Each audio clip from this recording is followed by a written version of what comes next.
In Hawaiian, aloha nui loa, the peace of God, or sangno kesapia, may God be with you always. I'd like to offer a picture of God today. And our picture of God is the picture that you and I as human beings have created of God. It is what we call a human construction. We do not have God's picture, but what we do is use human features, put them on God to describe who God is. We give God all the human features that you and I have. We call them constructs to describe God. Judaism has 7 names to paint a picture of God.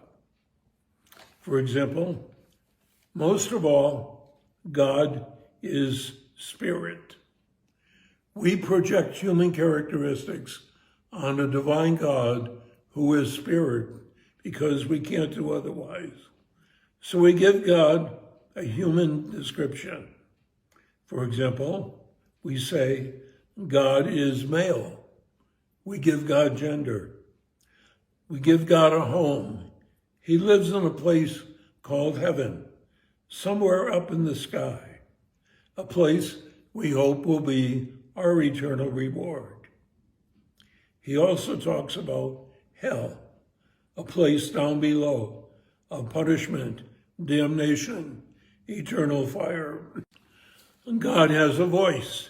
God speaks, and his voice is male. He creates it by speaking, and God speaks in all languages. God is a king, and kings, of course, need a court. And in that court, there are 4 major angels: Michael, Ariel, Gabriel, and Raphael.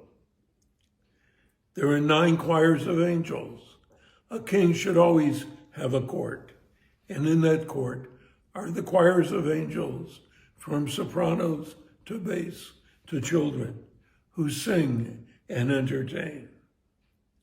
He also has an army of angels, because God is a God.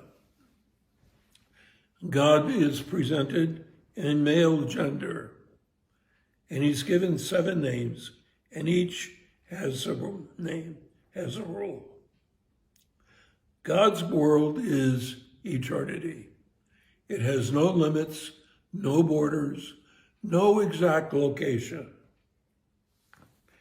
Other human constructs describe God's humanity. God has eyes. He sees all. God has a mind. He knows all.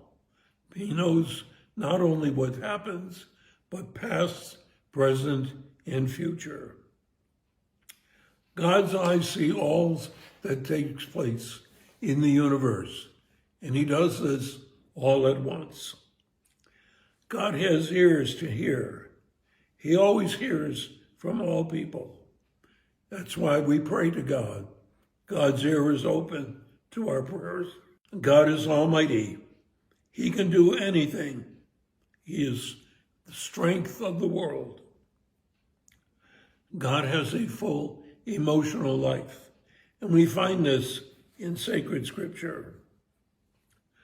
God has a sense of humor.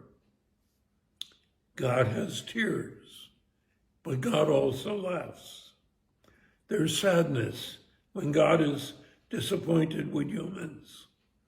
God has strong emotion. He can be very angry, and he is concerned for people.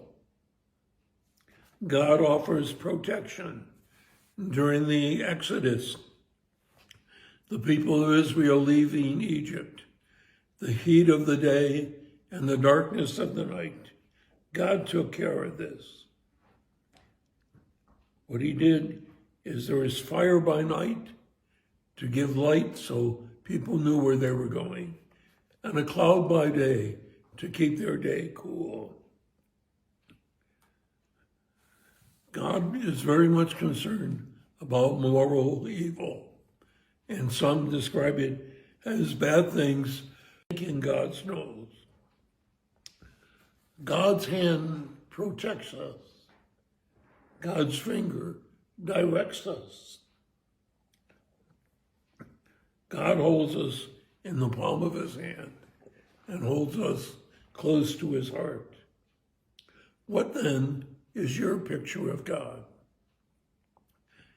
It's important we hold on to that because that picture personalizes God. And that's very important in any relationship. We know what God looks like, even though it is very inaccurate. Our picture of God we carry with us wherever we go. Amen.